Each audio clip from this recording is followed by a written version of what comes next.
afternoon to you. First this hour. This is a future filled with fire, floods, civil unrest, torture and death. On Sunday, our fleck of dust in a sunbeam planet experienced the hottest day in recorded history, according to preliminary data from the European Union's Copernicus Climate Change Service, which has tracked such global weather patterns since 1940. The global average surface air temperature on Sunday reached just over 17 degrees Celsius, slightly higher than the previous record set last July of just a little bit over 17 degrees Celsius, as heat waves hit large swathes of the United States, Europe and Russia. Carlo Buontempo, the director of the Copernicus Climate Change Service, says, "We are now in truly uncharted territory, and as the climate keeps warming, we are bound to see new records being broken in future months and years." Meanwhile, at Heathrow Airport, take it up with the government, not people who are living ordinary lives and trying to earn a living. Well, I'm trying to live an ordinary life, and unfortunately, the climate crisis is getting in the way of that at the moment. For heaven's sake. 9 Just Stop Oil activists are arrested at Heathrow Airport in what looks like being pan-European disruptive action to try and stop flights taking off. Heathrow Airport says they have no disruption and are in full agreement that the aviation industry needs to decarbonise, but unlawful and irresponsible protest activity is not the way forward and will not be tolerated.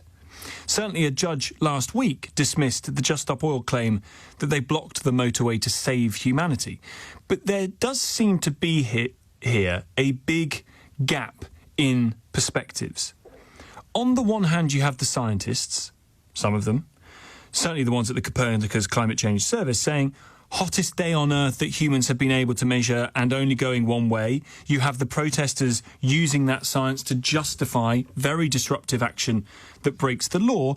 And you have a lot of people with a perspective on this that is, I don't know, what would you call it? Calmer, more hopeful, less calamitous.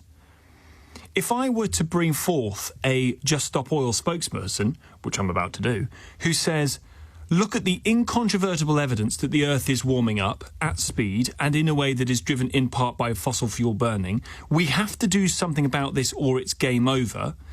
In order to get you to listen, we're going to disrupt your plane or your journey on a motorway or whatever. And you say, I'm not going to join you, sir or madam, in that endeavour because... what?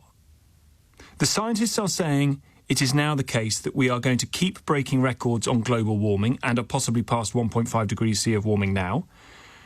Either you try and take the scientists on and say that they're wrong, which, you know, I think is probably pretty tough if you don't have a climate scientist background, or you agree with them, but you're not going to do what Just Stop Oil do because you don't think it's as bad as they say, you don't think what they're doing is going to work. Given the science, why are Just Stop Oil wrong to do what they're doing? The judge who sentenced 5 activists last week said this: I acknowledge that at least some of the concerns motivating you are, at least to some extent, shared by many. But the plain fact is that each of you has some time ago crossed the line from concerned campaigner to fanatic. You have appointed yourselves as the sole arbiters of what should be done about climate change, bound neither by the principles of democracy nor the rule of law. And I guess the question that I'm circling around is, well, given the science that's just been put out there about how hot planet Earth has just become, what is the line between concerned campaigner and fanaticism? Alex de Koning is a Just Stop Oil spokesperson and PhD climate scientist. Thank you very much indeed for coming on the programme. What is this campaign to disrupt airports? Is this going to continue through the summer? Good afternoon. Good afternoon, Tom. Thank you very much for having me on. And indeed it is around 10 different countries around the world, basically, including Norway, Switzerland, Germany, and so on. The reason we're doing this is to try and get those countries to agree to sign a fossil fuel treaty to end all fossil fuels by 2030. And what would that mean, ending all fossil fuels by 2030? Exactly what it sounds like. So ending the burning and extraction of all fossil fuels by 2030 and starting that process to switch to green energy as soon as possible. Yes. Because while we are trying to do green energy while burning fossil fuels, this is mopping up with the tap open. Unless we set aside this is the day where fossil fuels end. Now let's treat this like the emergency it is and get on with the task, put ourselves on a war footing, if you would like to put it that way. Then we're never going to do it. What has the Chinese government said about stopping using huge numbers of coal-fired burning power stations? I don't know. You tell me. They are actually lowering it, and they're increasing their renewable energies quite considerably. I know you're going to say that they still have more emissions than us, but throwing all of our blame onto China just feels childish, to be honest, Tom. I'm sorry. I'm not throwing all of our blame on China. But it's clearly the case, as you say, this global campaign of disrupting airports. The UK has divested itself of quite a lot of its fossil fuel burning in a way that some people celebrate. They're still doing nowhere near enough. And don't forget that a lot of the fossil fuel burning around the world comes from our money, from our London finance system. We finance, I think it's over 10% of all fossil fuels around the world. I'm going to have to fact check that. I'm sorry, I don't have the exact stat on me. But we are not a victim in this. We are absolutely contributing to this crisis, and we are not slowing down. We are extracting as much oil as we can, and until our government and governments around the world take this as seriously as it deserves to be, we are never going to move forward as a society. You've said take it as seriously as it deserves to be, treat it as the emergency that it is. Yes. What is it that you see that many millions of people who actually really dislike the kind of campaigns that you run don't? It's not so much a matter of what we see compared to what others see. The situation is just outside our window. We are on the brink of the collapse of our global food network. It could happen any time, in 5 years, in 15 years. We've had the 18 wettest months in recorded history in the UK, and that's been really tough to grow crops on. We're looking this winter, I'm not sure, maybe 25, maybe 30% crop production. Next year, that could become even worse. The year after, that could become even worse. And then we're going to get to a point where we can no longer feed ourselves. We can no longer feed the entire population, and our whole country becomes poorer and more affected as a result. It's a terrifying situation that I don't want to see happen. When you say on the brink, you say like this is actually going to happen, like it's really going to materialise. And I sit here and I think, well, I'm not sure I believe you. I'm sorry, I don't know how to help in that instance. All we need to do is look at the fact that we have the wettest 18 months in record, and that our crops have massively reduced over those 18 months. And that next year, it could become even worse. The summer of 2022, the 40-degree heat wave, the summer of heat waves, 60,000 people around Europe died from extreme heat. 2023, the summer of extreme drought. We had the worst drought in recorded history. The summer of 2024, the wettest summer. Who knows what happens in the summer of 2025? Hurricane season in the UK? Literally, we are in uncharted territories. And until we start to grow up as a society and tackle this issue head on, we are never going to get anywhere. What did you make of the judge who sentenced your, I was going to call them colleagues, Alex, I don't know whether they are, but let's just say that they are, your colleagues who said that they had crossed the line from concerned campaigner to fanatic. Do you worry that you've crossed the line to become a fanatic, Alex? Absolutely not. Absolutely not. 4 and 5 years for a non-violent protest, longest in living memory. That's terrifying that this happened. And if we look back 10 years from now onto this trial, are we really going to say, well, they deserve that? Or are we going to go, maybe they were right, maybe we should have listened to them? What harm would it have done to try and limit our fossil fuel use now? Well, there's a difference between listening to people and tolerating a conspiracy to cause... And right now we're doing neither. Well, so you've had 10 minutes on the radio for people to listen to you.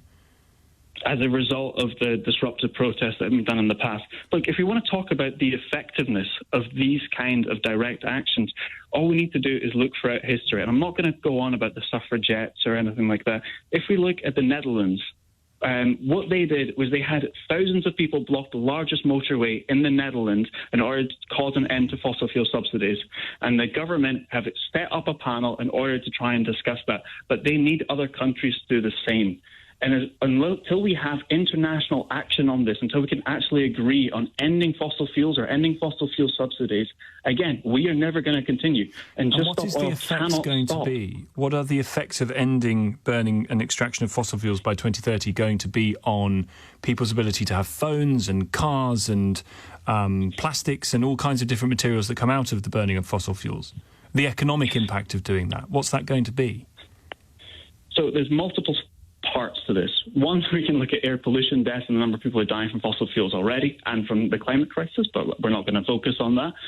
Two, we could focus on the fact that if we do not switch, we are facing economic disasters into the trillions over the next 20 years, and there are multiple studies on that I recommend you read. And number three, we could be the head of the green energy revolution in the UK. Like, the UK started the Industrial Revolution. Yes. We have a chance now to put ourselves truly on the map and start the green energy revolution. I don't know why we're not taking the wind that. turbines that are going to be built on the onshore wind farms that are now being allowed by the government to be built, they are built out of carbon fibre produced by the burning and extraction of fossil fuels. That's not necessarily true. You can have windmills from and wind turbines from other materials.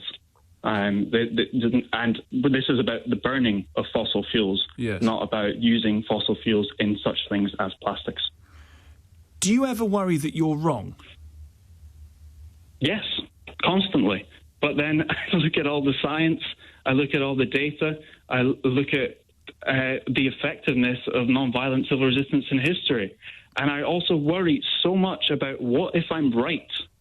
I hope that you think about that too. What if we're right? What if everything that I've said is going to come to pass? What if crops are going to fail in the next 5-10 years and we're all going to be in Morrison's fighting over a loaf of bread like we were over toilet paper 4 years ago? Thanks for coming on the show. Alex de Koning, Just Stop Oil spokesperson, PhD climate scientist. So there's the science. The science says it's getting warmer. It's the warmest in recorded history. They've been doing it since 1940, so the Earth has obviously been warmer than that, but we haven't been around. It's only going one way, and there you have the protesters going to Heathrow Airport, not causing disruption this time, but it's coming. And you have a lot of people in the middle who say, yes, I agree with the science, I'm not in a position to take that on, so they're the scientists. But nah. And I want to explore that gap. Or as the judge put it in the sentencing, the line from concerned campaigner to fanatic. Lots of you getting in touch this afternoon to reference me to the film Don't Look Up. Which, thank you for that. I've seen the film. I get it. Spoiler alert if you haven't seen the film. An enormous asteroid comes to Earth, size of Mount Everest. There are scientists who have seen it, can measure it, show it on telescopes, who are trying to point out to the President of the United States that this is happening and no one's paying any attention, tries to say that the scientists are mad, that they are going mad, that they're overreacting, that it'll all be fine, and guess what? The asteroid hits Earth. And the read across is clear on climate change, that here are people trying to point out the absolute incontrovertible proof that this is definitely happening in the manner in which they say, therefore do something or we're all going to hell. And I actually hate it. I actually don't think it's very helpful, because I think they're entirely different situations. There is the asteroid. We can point at it, measure it, show it, it's happening, there it is, coming towards us. It will not move off its path, and we can measure, and here it is. I'm not sure it is exactly the same for climate science. I'm not a climate scientist, but I'm not sure it's entirely the same thing. That's not to say that there aren't man-made implications that are causing the climate to move. There are, clearly. But I don't know that it's 100% death or survival. Ray's in Weybridge on this. Hi, Ray. Thanks for taking the call. You're welcome. How are you today? I'm well, sir. Your thoughts on this? My thoughts is based on your conversation you just had with the very first caller. It's the hypocrisy of the politicians in both the UK and USA, let's just say the West, actually, that took jobs to China where they're manufacturing stuff that are exported back to us. I mean, I'd rather have my boxer shorts being made in Birmingham than in Beijing. But this is what's happening right now because they're chasing cheap labor.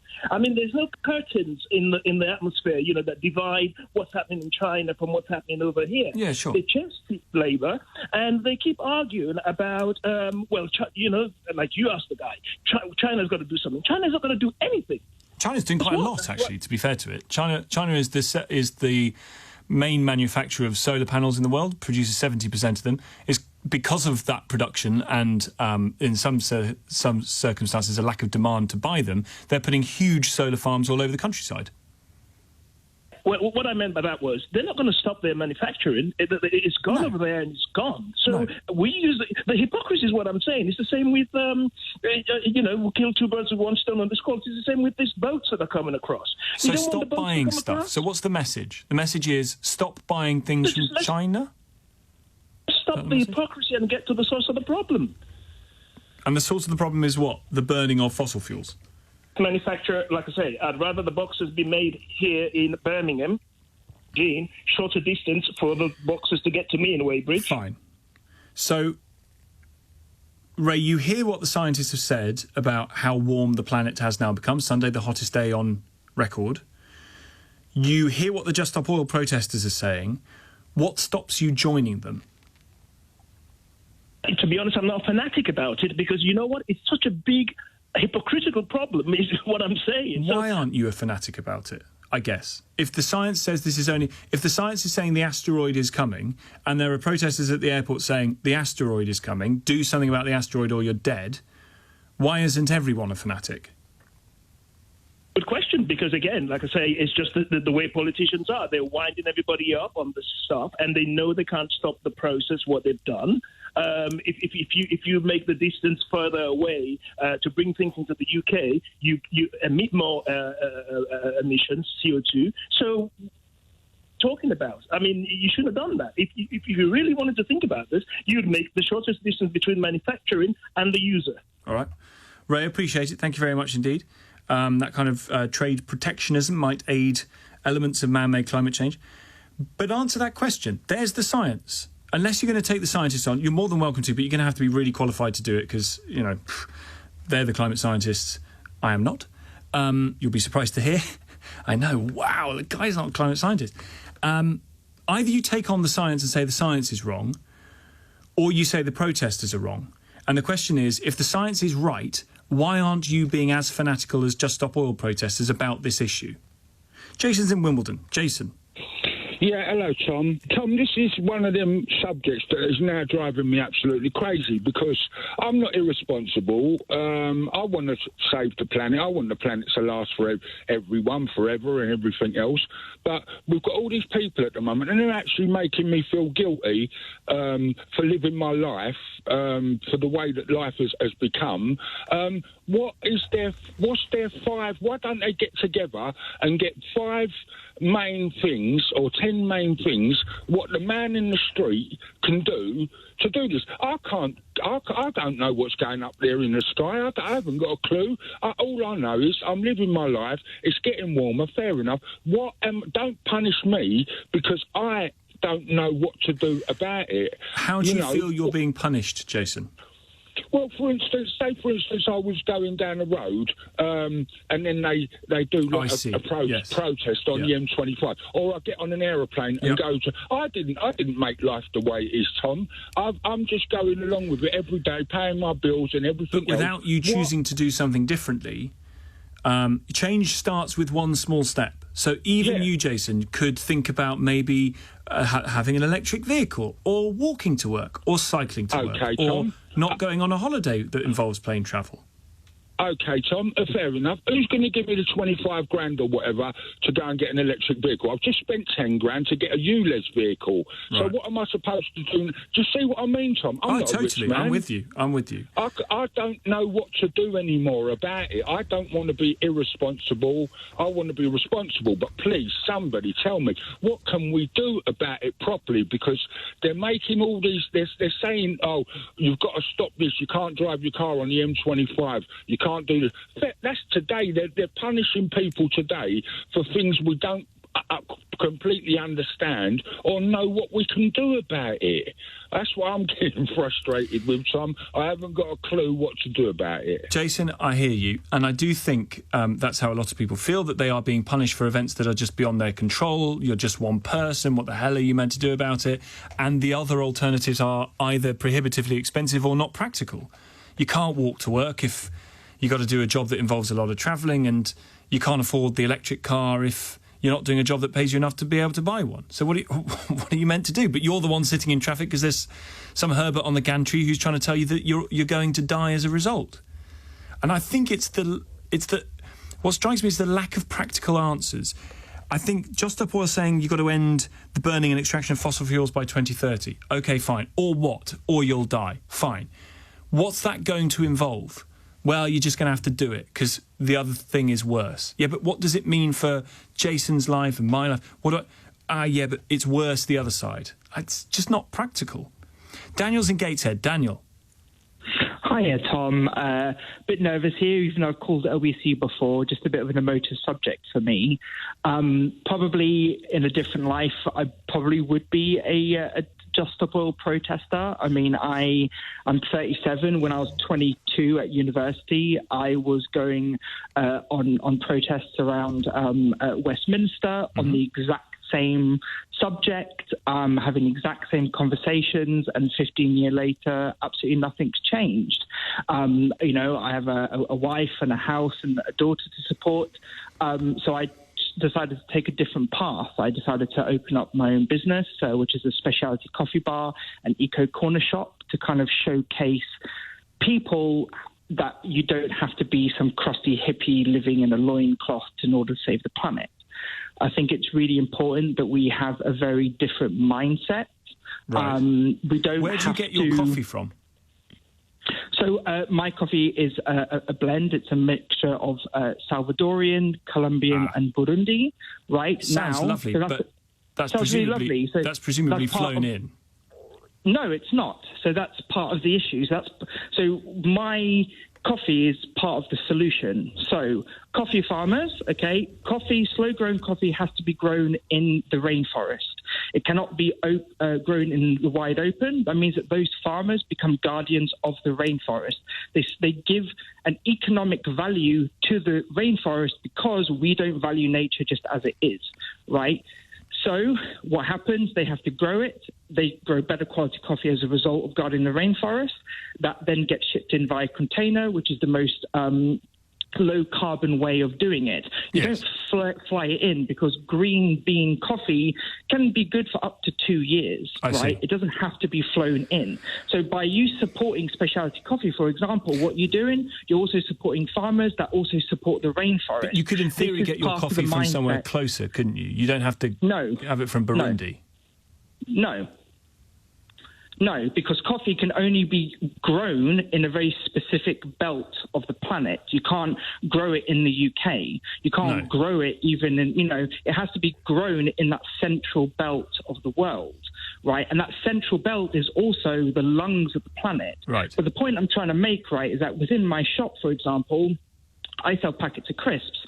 The packets of crisps the potatoes are super local. They come from Yorkshire. The actual packets themselves are made out of plant cellulose and are not made out of oil-based plastics. Well, it sounds, Daniel, that your coffee shop is doing exactly that, making one small change at a time to try and deal with the asteroid that is coming to Earth. Good luck to you. Thank you for the call. Tom, I'm a builder. I need a truck to do my work. I'm willing to reduce my carbon footprint, but I can't afford an EV truck. Also, I use petrol tools and can't afford to replace them. Would Just Stop Oil be willing to buy me new equipment? Well, they're pretty well funded, but I think it probably stops short of that, Rob. But I take your point. Here's another, Tom. When I hear the young referred to as fanatics, all I see are a generation backed into a corner of terror at the inaction. But there is action. There is action. It's not like there is nothing being done. I take your point. Of course, there can be more. Yes, but then Rob details some of the ways in which it's going to have to be made practical and affordable for people to do the action that is apparently needed in order to do this. But I'm really interested in that line that the judge talked about in the sentencing of those 5 Just Stop Oil activists, in light, actually, of the science that has emerged over the past 48 hours or so that Sunday was the hottest day recorded on planet Earth, that the plain fact is that each of the 5 activists has some time ago crossed the line from concerned campaigner to fanatic. I wonder whether you see that in the people around you on this issue. Whether you yourself as a Just Stop Oil campaigner would say that you are a fanatic or fanatical on this issue. 0345 6060 973. Let me bring you this update. Just Stop Oil activists arrested for conspiring to disrupt Heathrow Airport. 10 supporters of Just Stop Oil suspected of planning to disrupt Heathrow Airport have been arrested. The Met has prevented widespread disruption at the airport, they say. As part of an intelligence-led operation, the Met arrested 7 people at Heathrow and 3 more people at other locations. They all remain in custody and have been arrested for conspiracy to interfere with key national infrastructure. Items recovered during the operation include cutting gear and glue. It is believed, say the Met, that Just Stop Oil intended to gain access to the airside environment through the secure perimeter fence, and doing so would have led to the suspension of flight operations, causing a major impact to international aviation. Bear in mind the people who were sentenced for those quite long jail terms the other week were jailed in part not just because of the protest itself, but the conspiracy to create more disruption and damage.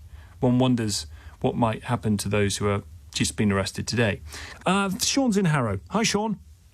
Hi, Tom.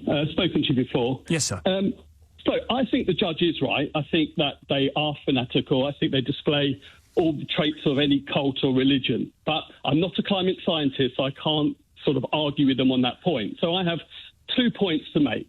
The first one is that if we actually implemented everything they wanted to do, society would crumble. So if you presented the public with a choice of would you prefer a warmer summer, colder winter, wetter summer, or would you prefer to lose your job, not have any money, won't be able to buy any food, lose your home, present a question like that to the public, and now maybe the fanatics would understand why the public are not in line with them. But my second point is, and maybe this is where I feel they're fanatical, it's the media's lazy use of the word peaceful or non-violent protest. Because if you read about some of the protests that have happened, as a direct consequence of them, people have died. Maybe they couldn't get to hospital. 1 second. Maybe people couldn't get to hospital. Hang on. Who's asking you to move, Sean? No, someone else just asking me to be quiet. I'm just going to move. Just move. So, as a direct consequence... Hang on, where are you? I'm standing in the street. I'm not driving, don't worry. And someone's asked you to move out the way? Oh, yeah, because I went to a very quiet spot. Oh, I see, sorry. Right. Now, my main point is that if people have died as a direct consequence of the protests, but no protester physically slapped them or punched them, how can we keep calling them non-violent? How can we keep calling them peaceful? Their disruption has directly caused harm to people. Why does the media keep saying it's peaceful and non-violent? Because it isn't violent. So maybe we need to... So if someone died as a direct result of not being able to get to hospital, that's okay. No, I'm not saying it's okay. It's far from okay. That's why there were very long prison sentences handed down. It's absolutely not okay, but it definitely isn't violent. Sean, I'll leave it there because you're blocking people in the street. Thank you very much indeed for coming on. Jeremy, I'll come to your call in just a moment. Fiona's in Kendal. Hi, Fiona. Hello, Tom. Thank you for having me on. No problem.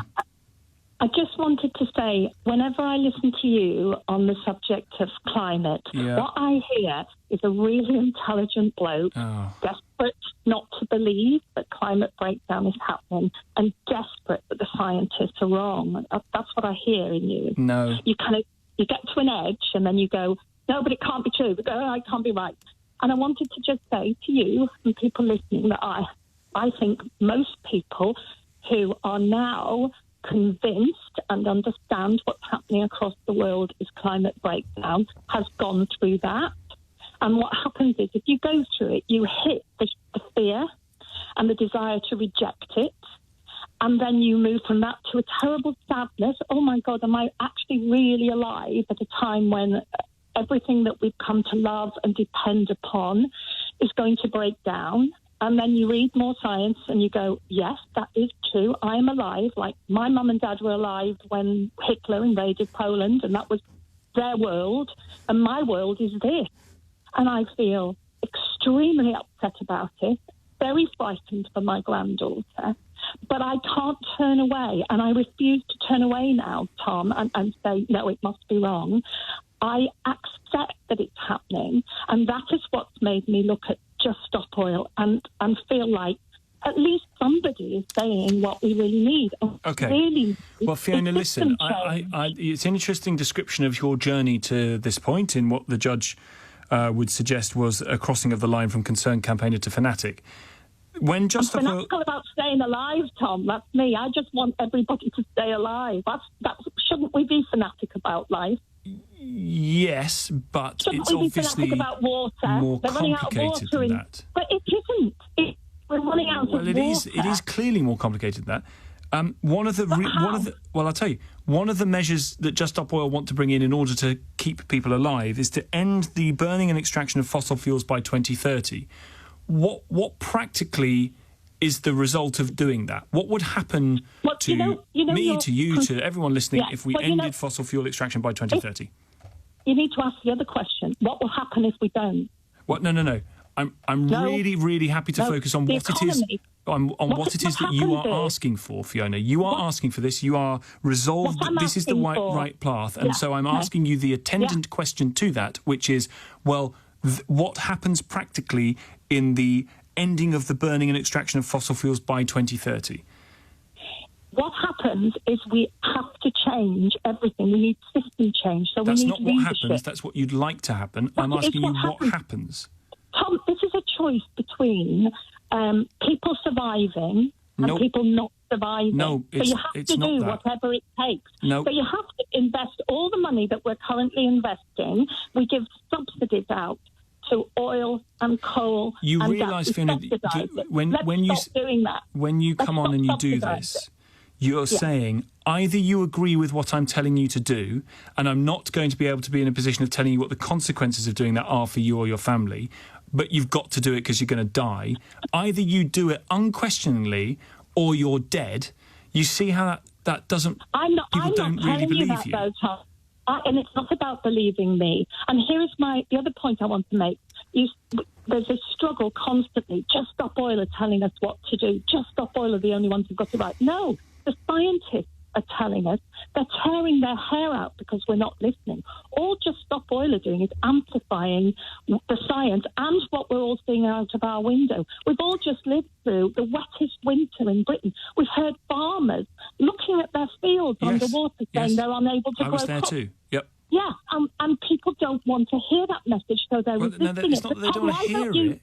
Fiona, it's not that they don't want to hear it. They've heard it. They're hearing it. They're living through it. What they want to hear is, OK, you want to end the burning and extraction of fossil fuels by 2030. Fantastic. If that's going to help solve this, brilliant. What's the consequences of that? And you say the consequences of that are, if you don't do it, you're dead. The consequences of that will be what we're seeing already, which is the world getting dead. Well, then what's the point? If we're going to end the burning and extraction of fossil fuels by 2030 and the world is going to carry on as it is, well, what's the bloody point of doing it? No, if we don't slow it down, it gives us a chance. Tell me how it's going to affect my life that the extraction and burning of fossil fuels ends in 2030. How is it going to change my life? We have got fossil fuels. We've got enough gas and oil for the next 8 years. In that time, we have to get on with the transition to renewables. And all we can do, Tom, you're quite right.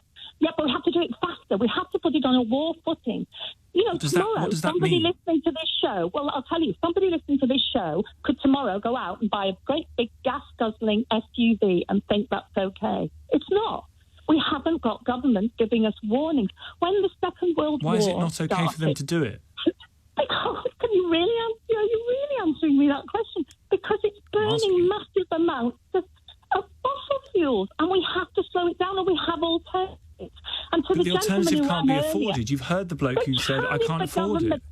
If the government changes everything round, what we need to do is stop. Do you know that we subsidise gas and oil to the tune of 12 million a year? Yes. What would happen if we suddenly changed that round and put that into renewables? How quickly would everybody get some insulation in Well, there? there's definitely renewables being subsidised and have been already and will continue to be under the new government. Fiona, I've got to leave it there. Thank you for your contributions as always. Alex is in Cheshire. Hi, Alex. Hi, Tom. Thank you for having me on. Honestly, Tom, I have to be completely honest with you. I find your rationale and your argument sometimes very, very immature. And I'll give an example. You know, you're saying to the caller before, okay, what will happen to me in 2025 and this doesn't happen? Okay, let me tell you, to you personally, Tom, nothing will happen. But if we all carried on collectively, countries, not just us, all around the world, didn't do this, then 1 year later, there will be torrential downpours that will get worse and worse over India and Bangladesh. We hear about them every year. They will get 10 times worse. There will also be islands in the South Pacific that will be completely underwater. I'm not sure if, like, you either fall in two camps in terms of climate change. You either believe it, or, well, possibly three. You either believe it, you don't believe it, or you're kind of flipped by social media saying, you know, it's not true, it's fake, scientists have got it wrong. No, I don't know, Alex. I think that there are a lot of people who say the science is the science from scientists who are qualified to do it. I am not qualified to do it, so I trust that they are doing it legitimately and fairly and correctly. But the ways in which change can be brought about to try and deal with some of this, there are numerous different ways you can do it. And one of the ways of doing it is not to upend a system of capital that has lifted hundreds of millions of people out of poverty. And why would that stop? Well, I think if you're talking about, as some have, completely ending fossil fuel extraction even earlier than 2030, before then, I think 2025 was the suggestion a few years ago, you are going to... It's 2030, and that's the COP agreement. It is now 2030, but earlier activists have been calling for it to happen before then. You create practical difficulties for various economies across the world, and I don't think it's which specific ones? Well, I don't think you're going to do very much for the economies of China, India, Indonesia, Pakistan if you say we are going to stop burning fossil fuels in 2025 or across the world forever. China they burn huge amounts of fossil fuels. They get it. They're signed up. They're installing the most amount of solar and wind than anywhere around the world. That's what I mean, Alex. You're absolutely making my point for me, sir. That you can do both. You can say to people, we are going to create an industrial revolution, the like of which you have never seen in green energy, which is very exciting. And we're going to do it, broadly speaking, in a capitalist manner, because so far that's the best system we've got. Yeah, but it doesn't mean that there's not another alternative. Yes, it's ambitious, 2030. Don't get me wrong. I work in energy efficiency. Sure. It's ambitious, but what you really need to aim for, first of all, is reducing our consumption. All right. Alex, I appreciate it. I've got to leave it there for time reasons. Thank you very much indeed for coming on. You're listening to Tom Swarbrick. These are the headlines just after.